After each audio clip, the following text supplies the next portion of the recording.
ये है हिंदी का क्लास नंबर 4, हिंदी शिक्षण। ठीक है, देखते हैं आज का टॉपिक है हमारा हिंदी शिक्षण। भाषा। भाषा मतलब विचारों के आदान प्रदान का माध्यम।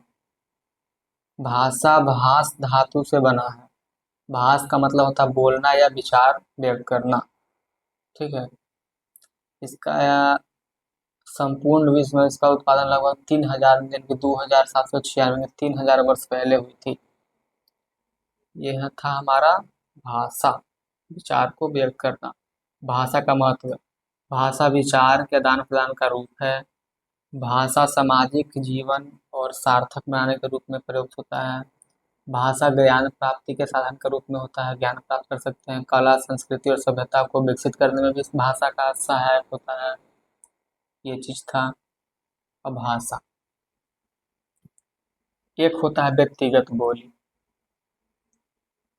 देखिए भाषा क्या है, अगर हम बढ़ते और घटते क्रम में बात करें।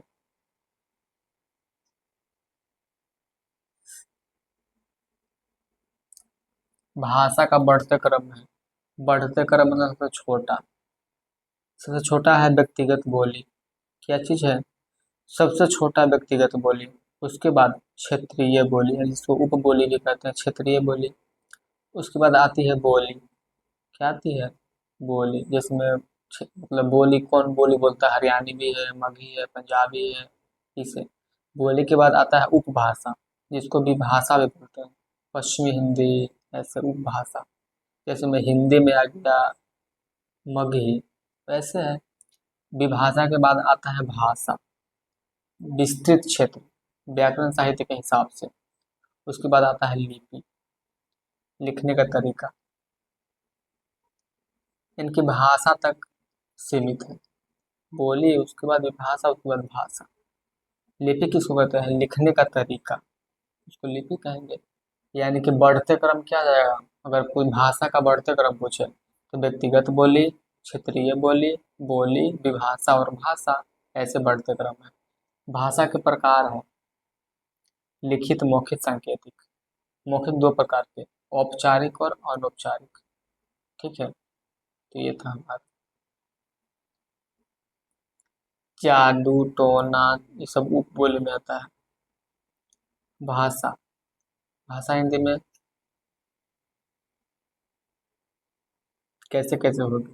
देखिए, भाषा हिंदी के प्रकार है। क्या चीज है ये? प्रकार। भाषा हिंदी के प्रकार कौन कौन है? हिंदी में टोटल 5 उपभाषा आती है। ये उपभाषा एक, एक दो तीन चार पाँच, क्या ये? उपभाषा है। 5 उपभाषा। पश्चिमी हिंदी, पूर्वी हिंदी, बिलरी हिंदी, राजस्थानी हिंदी और पहाड़ी हिंदी। 5 गो उपभाषा आता है। पश्चिमी हिंदी, पूर्वी हिंदी, बिलरी हिंदी और राजस्थानी हिंदी और पहाड़ी हिंदी। पश्चिमी हिंदी में कौन कौन आ गई? खड़ी बोली, वज्र बोली, ये हम लोग बोलते हैं वज्र बोली, बांगुरवनी हरियाणवी, दक्षिणी हिंदी, बुंदेली हिंदी और कन्नौजी हिंदी। ये बोली में आती है। बोली इसके नीचे होता है क्षेत्रीय बोली और व्यक्तिगत बोली। ये हो जाएगा घटते क्रम, ये हो ऊपर से करेंगे तो बढ़ते क्रम हो जाएगा। ऐसे था। यानी कि 5 गो उपभाषा है।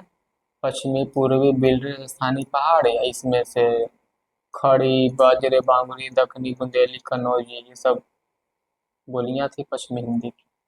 तो ये थी। ठीक है, आगे।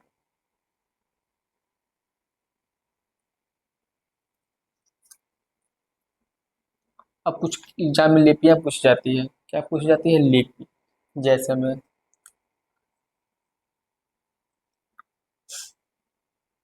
हिंदी संस्कृत कौन सी लिपि में? देवनागरी लिपि में। इसका विकास ब्राह्मी लिपि से हुआ है। ब्राह्मी लिपि, देवनागरी लिपि का विकास ब्राह्मी लिपि से हुआ है।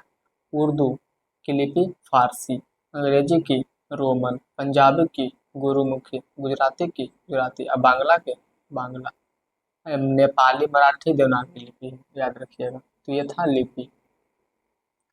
अब आगे देखते हैं भाषा के विभिन्न विविध रूप क्या क्या चीज है। क्या भाषा के विविध रूप क्या है? देखिए, मातृभाषा यानी कि घर की भाषा, मातृ प्लस भाषा यानी क्षेत्रीय भाषा इसको कहते हैं, जो ऐसे 1 2 3 4 लिखा जाता है। राष्ट्रभाषा का जिक्र है ही नहीं, सिर्फ मातृभाषा का जिक्र है। मातृभाषा का मातृ ऐसे लिखाता है ना कि ऐसे लिखाता है, राष्ट्रभाषा का जिक्र नहीं है। हिंदी केवल मौखिक रूप में होता है। संविधान संविधान में राष्ट्रभाषा का कोई प्रावधान नहीं है, सिर्फ मातृभाषा का प्रावधान है, यानी कि राजकाज की भाषा, राजभाषा। क्या भाषा? राष्ट्रभाषा नहीं, राजभाषा। अनुच्छेद 343 के आई में लिखा गया है। किसी में? 340 के आई में। संघ यानी कि देश, लिपि देवनागरी, ऑफिशियल लैंग्वेज हिंदी, राजभाषा अनुच्छेद नंबर 343। सरकारी कामकाज के लिए अंतर्राष्ट्रीय 1 2 3 4 5 6 7 8 संख्याओं का क्रम होगा, उनके संप्रेषण संख्याओं का क्रम हो जाएगा। ठीक है, ये था हमारा राजभाषा 340 आई राजभाषा। एक होता है संपर्क भाषा, संपर्क मतलब टच करके, संप्रेषण। संप्रेषण कहने का मतलब क्या होता है?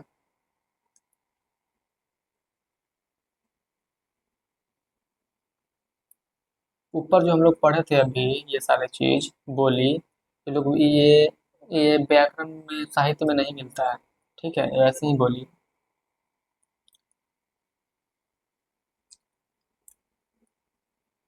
लिखित भाषा भी औपचारिक और अनौपचारिक होती है। ये जो हम लोग पढ़े हैं लिखित भाषा भी होती है, लेकिन मुख्य रूप से मौखिक भाषा को हम लोग मानते हैं। लिखित भाषा भी औपचारिक होती है। औपचारिक यानी कि ऑफिशियल।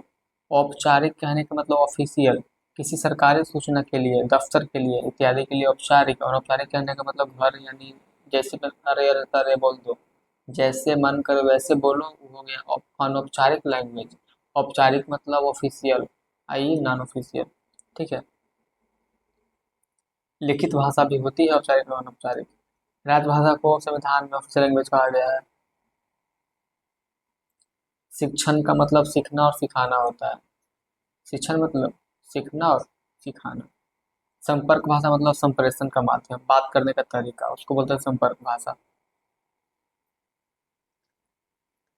भाषा शिक्षण पाठ्यक्रम भाषा शिक्षण में 3 को स्तंभ है।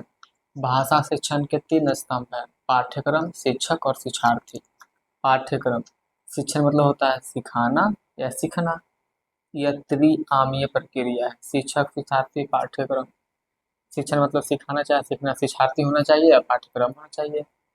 भाषा शिक्षण, भाषा का शिक्षण यानी सीखना, बच्चों को पढ़ाना कैसे है, सिखाना कैसे है, ये सब चीज भाषा शिक्षण कहलाएगा। भाषा शिक्षण का महत्व एवं आवश्यकता क्या क्या चीज है? सम्यक ज्ञान यानी संपूर्ण ज्ञान। संज्ञान कहने का मतलब सम प्लस ज्ञान, सम मतलब सम्यक ज्ञान। संज्ञान ज्ञानात्मक कारण। दूसरा कौशलात्मक कारण, सुनना, बोलना, लिखना, पढ़ना, ये सारे चीज में निपुणता होता है। एक होता है रचनात्मक, मतलब आनंद ले रहा है।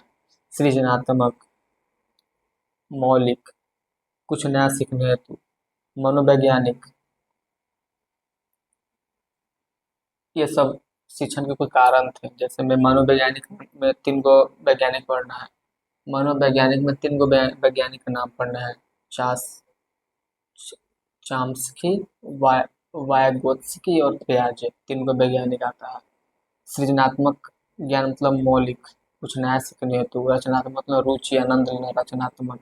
कौशल मतलब सुनना, बोलना, लिखना, पढ़ना। ज्ञानात्मक मतलब सम्यक ज्ञान, संपूर्ण ज्ञान। ठीक था, ये था हमारा क्लास नंबर 4। मिलते हैं क्लास नंबर 5 में हिंदी का।